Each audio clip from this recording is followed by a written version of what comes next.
Na prvý pohľad sa môže zdať, že sa spoločnosť rúca priamo pred našimi očami. Novinári, politici, umelci, aj influenceri čoraz častejšie hovoria o polarizácii, rastúcej agresivite a nenávisti.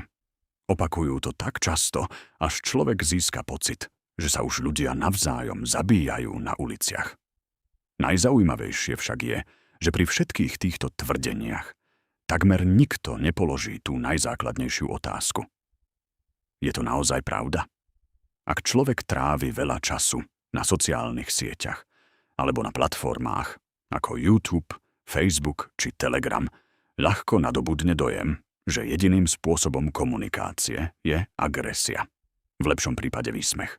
Nedá sa poprieť, že internet je dnes plný urážok, vyhrážok, posmeškov a osobných útokov. Stačí otvoriť komentáre pod politickým článkom alebo videom a človek má pocit, že civilizovaná diskusia už neexistuje.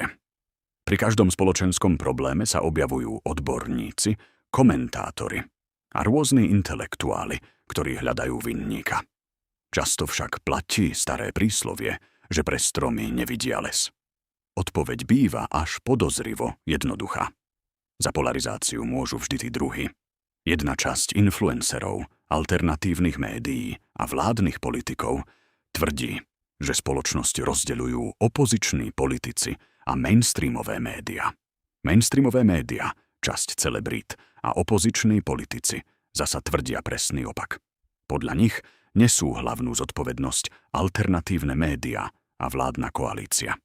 Už samotný tento spor ukazuje, že v spoločnosti existuje napätie.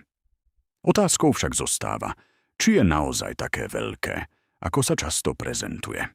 V skutočnosti sa tento konflikt vo veľkej miere odohráva medzi ľuďmi, ktorí sú verejne viditeľní. Bežný človek väčšinou rieši úplne iné starosti. Prácu, rodinu, zdravie, splátky. Nikto netvrdí, že spoločnosť nie je rozdelená, lenže rozdelená bola vždy. Nikdy v histórii neexistovalo obdobie, keď by sa všetci občania zhodovali na politike, náboženstve alebo smerovaní krajiny. Prečo teda máme dnes pocit, že sme rozhádanejší než kedysi? Dôvodov je viac. Prvým je internet. Smartfóny spôsobili, že sme neustále pripojení. Každý môže reagovať okamžite. Rýchlosť však často nahrádza rozvahu. Čím rýchlejšie píšeme, tým menej premýšľame nad tým, čo vlastne hovoríme.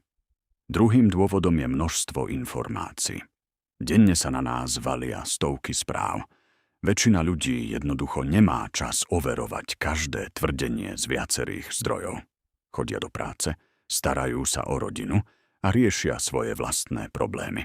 Preto si vyberú zdroj, ktorému dôverujú. A podľa neho si vytvoria názor. Robíme to všetci. Ak k tomu pridáme anonymitu internetu, vzniká veľmi výbušná kombinácia. Anonymita umožňuje ľuďom písať veci, ktoré by druhému človeku nikdy nepovedali do očí. Predstavte si, že by ste v obchode začali predavačke vulgárne nadávať len preto, že volí inú politickú stranu. Pravdepodobne by ste to neurobili. Na internete sa to však deje každý deň. Svoje zohráva aj psychický stav spoločnosti. Mnohí ľudia sú unavení. Majú finančné problémy, pracovný stres alebo osobné starosti.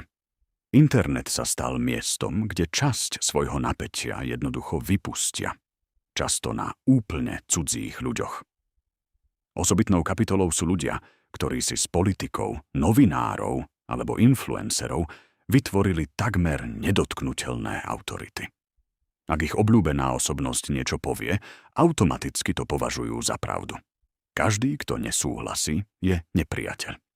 Zaujímavé pritom je, že samotné verejne známe osobnosti často komunikujú oveľa slušnejšie, než ich najoddanejší podporovatelia. A napokon sú tu samotné médiá a influencery. Aj keď používajú kultivovanejší jazyk, často vytvárajú atmosféru rozdelenia. Vznikajú celé stránky, relácie a profily postavené výlučne na kritike opačného názorového tábora. Výsledkom sú informačné bubliny. Každý počúva len tých, ktorí potvrdzujú jeho vlastný pohľad na svet. Najsilnejší dojem polarizácie preto nevzniká na uliciach. Vzniká na obrazovkách našich telefónov. Ak by bola spoločnosť naozaj taká rozdelená, ako sa často tvrdí, pravdepodobne by už dávno prestala fungovať. História pritom ukazuje, že Slovensko bolo ideologicky rozdelené prakticky vždy. Občianska vojna tu napriek tomu nikdy nevypukla. Dnes majú ľudia jednoducho oveľa väčší priestor zverejniť svoj názor. A často to robia veľmi vulgárnym spôsobom. To však ešte neznamená, že sú ochotní za svoje názory zabíjať alebo za ne zomierať. Položme si preto jednoduchú otázku. Ste ochotní zomrieť za zotrvanie alebo vystúpenie Slovenska z Európskej únie? Ste ochotní zabíjať kvôli politike alebo kvôli udalostiam na Ukrajine či vo Venezuele? Väčšina ľudí pravdepodobne nie. Ak dnes na Slovensku existuje skutočné rozdelenie, potom možno nespočíva medzi pravicou a ľavicou, medzi koalíciou a opozíciou, ani medzi mainstreamom a alternatívou. Možno sa spoločnosť delí predovšetkým na tých, ktorí dokážu ovplyvňovať, a na tých, ktorí sa ovplyvňovať nechajú.